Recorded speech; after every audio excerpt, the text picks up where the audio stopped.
Voici mon projet de monde contemporain, les migrations à Dubaï. Donc, je vais vous présenter 4 points. Premièrement, l'analyse, donc contexte historique, raison de départ, etc. Deuxièmement, le flux migratoire, description des mouvements et des migrations. Troisièmement, les gestions du mouvement, comment les communautés du pays d'accueil s'occupent des migrants. Et quatrièmement, les solutions, donc comment régler cette situation. En premier, le contexte historique. Il faut d'abord savoir que Dubaï est l'un des pays les plus riches au monde grâce à son large emprise sur le pétrole et ses paysages magnifiques qui attirent à chaque année un grand nombre de touristes. Aussi, son emprise sur les échanges commerciaux dans le monde.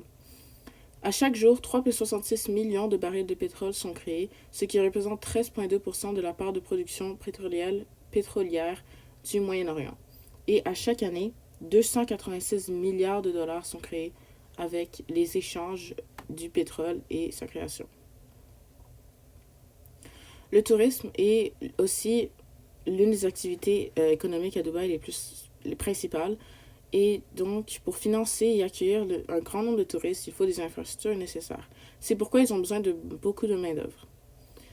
Pour construire les bâtiments célèbres comme le Burj Khalifa à Dubaï, travailler dans les secteurs de restauration et d'hôtellerie et faire des travaux qu'ils ne veulent pas eux-mêmes faire, ce qui ouvre un grand nombre d'opportunités d'emploi pour les migrants.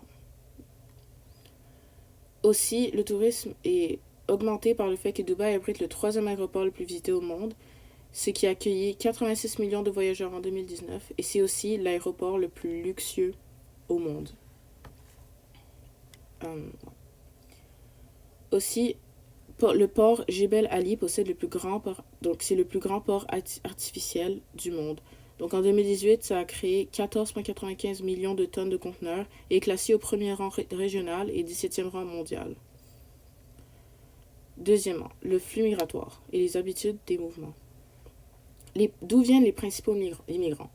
Donc, ils viennent principalement du Pakistan, de l'Iran, du Népal, de l'Inde, du Sri Lanka, des Philippines et du Bangladesh.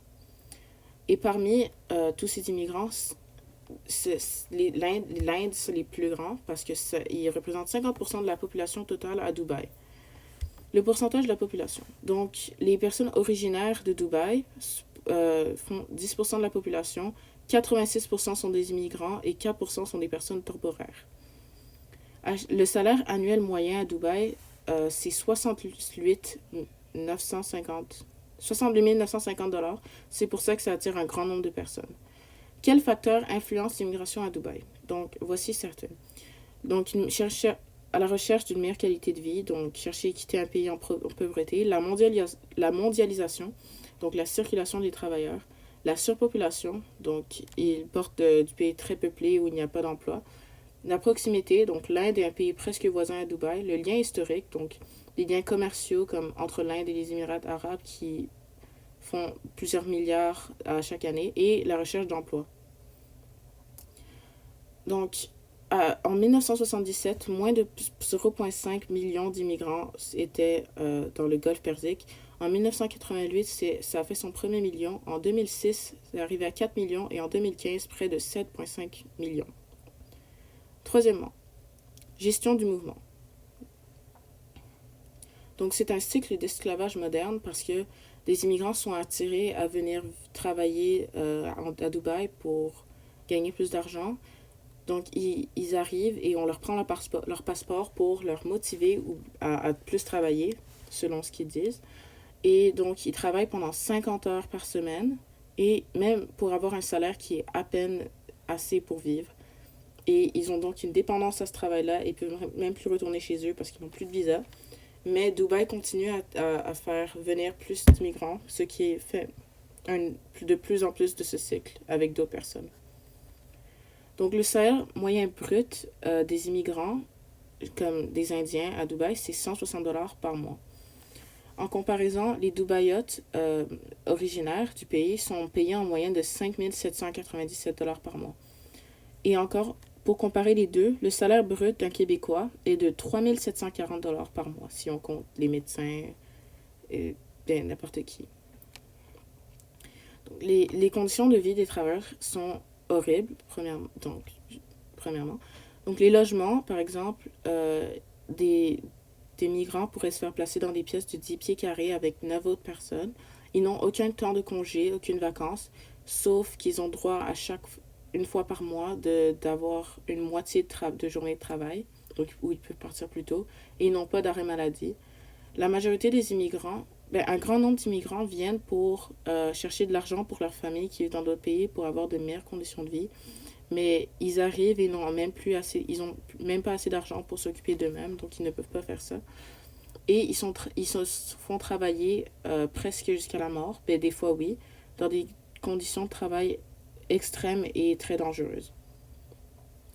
Durant la COVID, le marché du tourisme a beaucoup souffert parce qu'il y a eu le confinement et beaucoup moins de personnes voyageaient. Mais à Dubaï, comme c'est l'une de leurs activités économiques principales, ils ne voulaient pas subir trop de pertes, donc ils ont renvoyé des centaines de milliers de travailleurs. Et ça a donné plusieurs conséquences. Par exemple, près d'un million de migrants finissent à la rue sans leur dernière paye. Ils ne peuvent pas payer un nouveau visa parce qu'on ne leur a pas redonné le leur. Et ils ne peuvent surtout pas prendre un billet d'avion pour retourner chez eux. Et le gouvernement de Dubaï leur donne seulement 2 semaines avant de retourner chez eux, sinon ils doivent payer 2500 $ en amende, ce qui est impossible pour eux parce qu'ils n'auraient jamais cet argent-là. Et donc, finalement, près d'un million de personnes finissent sur les frontières de Dubaï pour essayer de survivre et finissent en étant des immigrants clandestins et essaient d'éviter la police, ce qui est très mauvais. Donc ma critique, c'est que je pense que c'est simplement cruel et contre toutes les chartes des droits et libertés de la personne, comment les immigrants sont traités. Donc c'est juste inhumain. Aussi, je pense que la population riche de Dubaï, donc les Dubaïotes d'origine, ils s'en fichent complètement des migrants parce qu'ils veulent juste garder leur fortune. C'est pour ça qu'ils sont payés si peu puis ils ont de très mauvaises conditions de vie. Donc tout ça, c'est pour garder leur haut grade et leur richesse. Ces situations est simplement de l'esclavage moderne parce ils n'ont aucune chance, ils ne donnent aucune chance aux victimes de se remettre à pied ou de retourner dans leur pays ou de chercher un nouvel emploi pour rester en vie.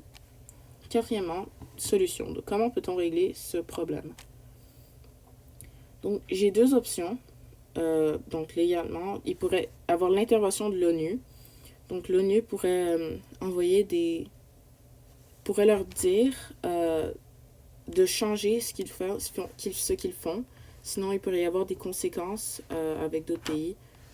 Donc, je ne sais pas exactement comment ça marche, mais je pense que ça se pourrait. Ou des menaces et de la force. Donc, l'Inde pourrait demander à d'autres pays alliés, par exemple, de boycotter les produits qui viennent de Dubaï.